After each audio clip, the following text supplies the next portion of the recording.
인터뷰. 모두를 위한, 모두를 향한, 모두의 궁금증 훅 인터뷰. 화물연대가 오늘 자정을 기해서 무기한 총파업 돌입합니다. 지난 6월에도 파업을 했었는데요. 화물연대는 정부가 약속을 어겼다 이렇게 주장하면서 파업에 나섰습니다. 무슨 이유인지 직접 들어봅니다. 박휘란 화물노조 전략조직국장님, 안녕하세요. 예, 안녕하세요. 화물연대 전략조직국장 박기란입니다. 반갑습니다. 5개월 만에 총파업입니다. 총파업에 나선 이유는 무엇입니까? 안전운임제 지속과 확대를 통해서 화물노동자의 삶과 국민의 안전을 지키기 위해서 저희가 다시 한번 총파업 돌입하게 됐습니다. 사실 아시다시피 지난 6월 총파업 때 정부와 안전운임제에 대한 이해를 바탕으로 제도의 지속 추진과 품목 확대 논의에 합의를 한 바가 있습니다. 그리고 이후에 화물연대 의견이 반영된 확대 법안이 또 발의가 되기도 했는데요. 네, 이 합의 이후에 5개월간 사실 아무런 논의 진전이 없었고 오히려 제도를 반대하는 편향적인 입장을 국토부가 지속적으로 밝히고 있습니다.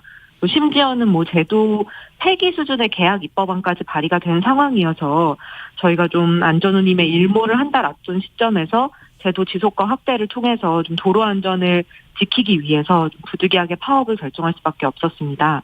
지난 6월에 파업하고 그때 합의했잖아요. 그런데 그렇죠. 그때 한 얘기하고 그 이후에 말이 달라졌습니까? 네, 사실 당시에 합의를 봤을 때 정부에서도 안전운임이 필요한 제도이기 때문에 이 제도가 정말 필요하다는 합의를 바탕으로 우리가 지속 추진하자.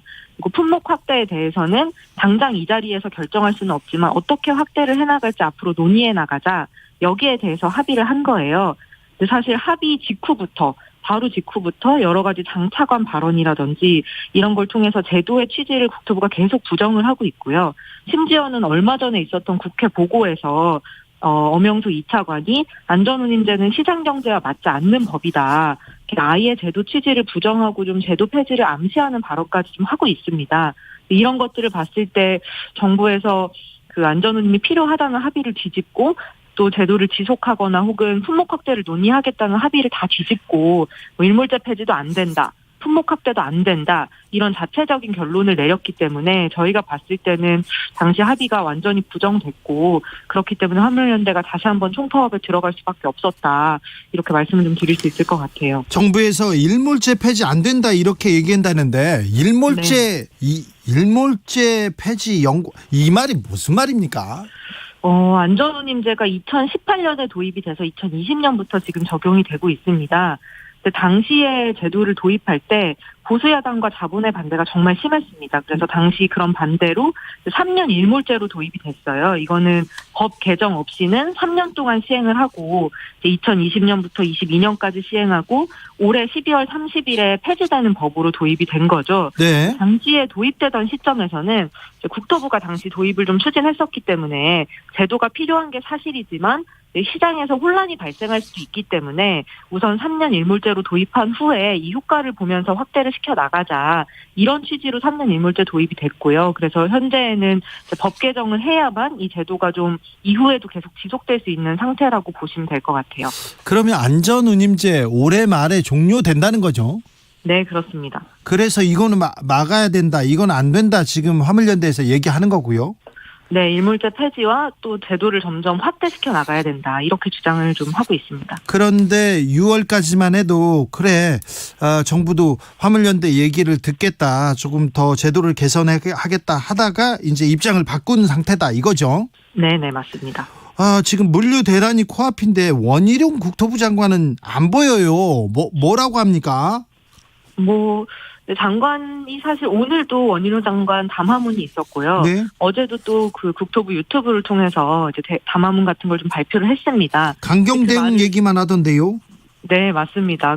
계속 사실 이렇게 좀 파업을 야기한 게 저희는 정부 책임이 굉장히 크다고 보고 있어요. 네. 이제 이런 합의를 자기들이 해놓고도 그 합의를 부정하는 발언을 계속하고 제도를 좀 없애려고 하는 태도를 보이는 국토부에게 1차적인 책임이 있고 또 화물연대가 입법 발의까지 좀 같이 했음에도 불구하고 지금 품목 확대에 대해서 논의를 가로막고 있는 게 또 여당이거든요.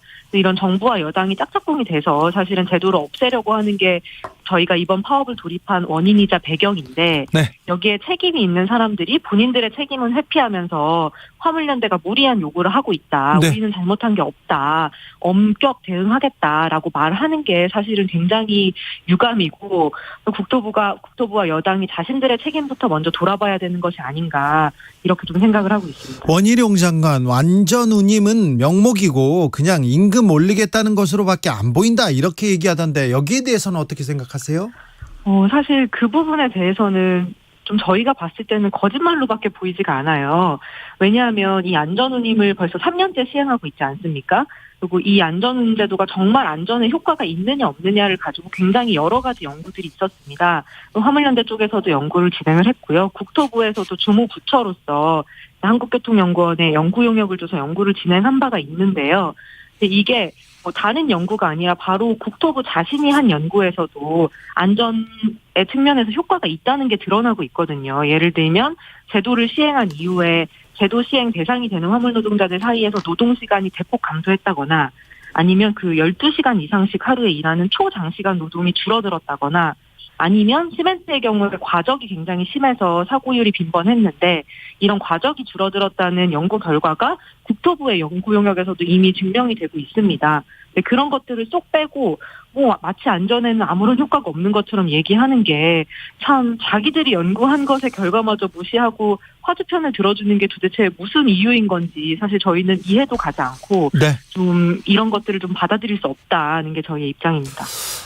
알겠습니다. 한덕수 총리가 일체 관용 없이 모든 조치를 강구하겠다, 엄정 대응하겠다 이렇게 얘기하는데 파업하면 공권력도 투입하고 면허도 취소하고 각종 이렇게 또 제재도 들어오고 그러는데요. 네네.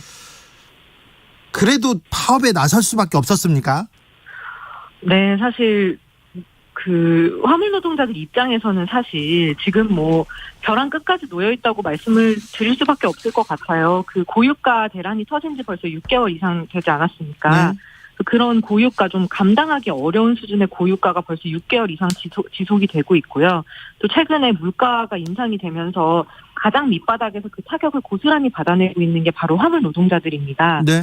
이런 화물 노동자가 지금 그 특수고용직으로 노동권에서 배제가 돼서 최저임금이라든지 노동시간 규제라든지 어떠한 사회적 안전망도 없는 상태예요. 그래서 이렇게 벼랑 끝에 몰린 화물 노동자들의 생존을 위해서 그리고 이 화물 노동자들이 사실 다 파산하고 떠나면 물류산업이 지탱할 수가 없는 거잖아요.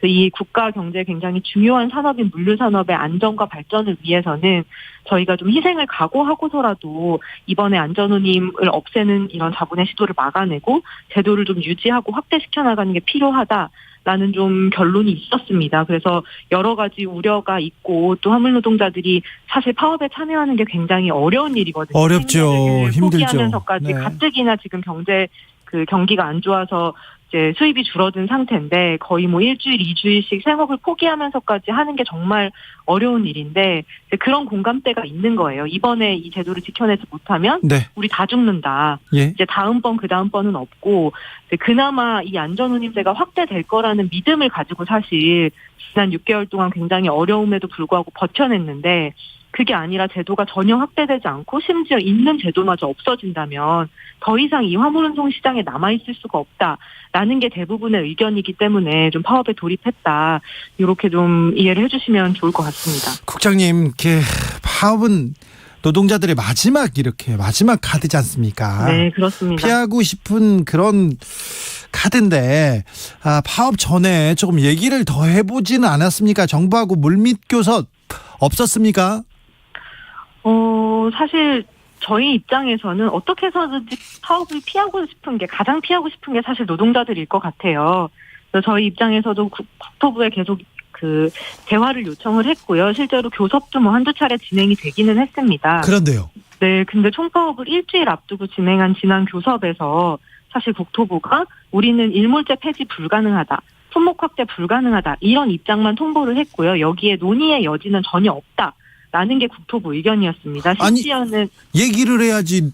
얘기를 하면서 논의의 여지가 없다고 이렇게 잘라 말하면 어떻게 합니까? 그러니까요. 심지어 품목 확대 논의에 대해서는 저희가 합의를 한 내용이지 않습니까? 국토부가 직접 나와서 그건 그럼 논의해서 정하자라고 합의까지 직접 한 상황인데 거기에 대해서 뭐 실무적이나 기술적으로 품목 확대가 불가능하다는 게 국토부 내부 입장이다라고 네. 밝히니까 저희 입장에서는 이게 두 번, 세 번 아무리 수차례 만나봤자 더 이상 여기에서 대화가 진전될 것은 없다라는 생각이 들 수밖에 없는 거고요. 결국에는 이 파업을 야기한 게 저희가 봤을 때는 합의 파기한 국토부이자 이런 국회에서의 논의마저도 거부하고 있는 국힘이다. 이렇게 좀 말씀드릴 수 있을 것 같아요. 조미용님께서 돈이 남아돌아 파업하는 게 아닙니다. 그래도 파업합니다. 진짜 막다른 골목입니다. 이렇게 얘기하셨고요. 5888님께서는 저는요 화물차주인데요. 이번 파업 반대합니다. 화주들을 볼모로 이렇게 무작정 파업하면 안 됩니다. 화주 입장은 전혀 무시한 처사입니다. 이런 의견에 대해서는 어떻게 생각하십니까? 그래서 사실 저희가 이번 파업에 나선 게 사전에 어떤 대화도 없이 무작정 파업에 들어간 게 아니라 사실 화물연대 입장에서는 아시겠지만 작년부터 이제 조금씩 의견을 얘기를 해왔습니다. 네. 작년 11월에 3일짜리 이제 한 시한부 파업을 진행을 했고요. 또 올해에도 계속 요청을 하다가 안전운임제에 대한 논의가 이루어지지 않자 6월에 재차 파업을 했고요.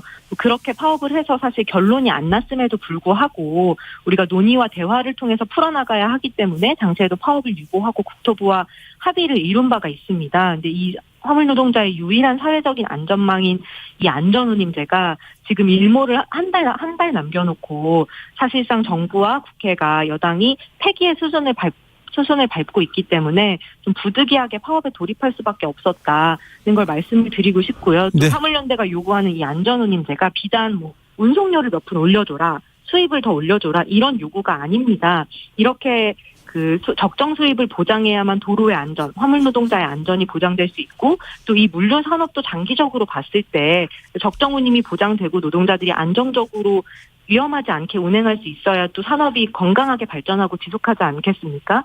그런 장기적인 좀 내용을 두고 파업을 진행한다는 것을 좀 이해를 해주시기를 좀 다시 한번 부탁을 드리고 싶습니다. 정부에서는 화물연대 구성원 노동자 아니다, 자영업자다, 단체 행동도 집단 운송 거부지 파업이 아니다 이렇게 말하고 있는데. 네, 사실 뭐 화물 노동자들이 법적으로는 특수고용직이어서 노동권에서는 배제가 되어 있으나 예. 사실 노동하는 형태를 보면 이제 화주 대기업이나 운송사에 종속되어 있기 때문에 노동성이 굉장히 강하다고 볼 수 있습니다. 사실 그런 정부의 좀 그 발언에 대해서는 정부가 항상 우리 화물 노동자들이 파업을 하거나 교섭을 요구할 때는 노동자가 아니라 개인 사업자다라고 주장을 하면서 또 막상 업무 개시 명령이나 이런 것들을 얘기하면서 필요할 때는 강제 노동을 시키겠다라고 얘기하는 게 굉장히 모순된 처사라는 생각이 들어요. 네. 그래서 그런 점에서 좀 화물 노동자들의 노동권도 장기적으로 인정되는 방향으로 나아가야 된다는 생각이 좀 듭니다. 파업이 장기화되면 건설, 자동차, 선박, 뭐 수출 일단 수입 다 문제가 되는데요. 네네. 자, 파업이 빨리 끝나야죠. 빨리 끝나야 되는데 파업이 끝나기 위해서 종료되기 위해서 선결돼야 되는 조건들이 뭐가 있습니까? 우선은 그 국토부 차원에서 지금 사실 저희가 봤을 때는 이 일몰제 폐지와 품목 확대 전면 거부를 하고 있는 상태고 여기에 더해서 안전운임제를 사실상 폐지하는 수준으로 계약하는 안까지 지금 정부 내에서 논의되고 제출되고 있는 것으로 알고 있습니다. 그래서 그런 제도 계약 시도, 제도 후퇴 시도가 일단은 근절이 되고 명확하게 하지 않겠다는 답변이 있어야 될 거고요. 두 번째로는 이 일몰제 폐지와 품목 확대에 대해서는 이미 국회에 저희가 입법 발의를 지난 6월 달에 맞춰놓은 상태입니다. 그런데 이게 여당의 반대로 인해서 지금 상정조차 못하고 계속 계류가 되고 있는 상황이기 때문에 이 제도 개선, 그러니까 일몰제 폐지와 품목 확대가 반드시 이루어져야 된다. 네. 이런 화물연대의 요구가 수용이 되어야 사실은 총파업이 종료될 수 있다는 말씀을 좀 드립니다. 말씀 잘 들었습니다. 박귀란 화물노조 전략조직국장이었습니다. 예, 감사합니다. 교통정보센터 다녀오겠습니다. 정현정 씨. 네, 오늘 낮 동안은 온화 있었는데요. 일교차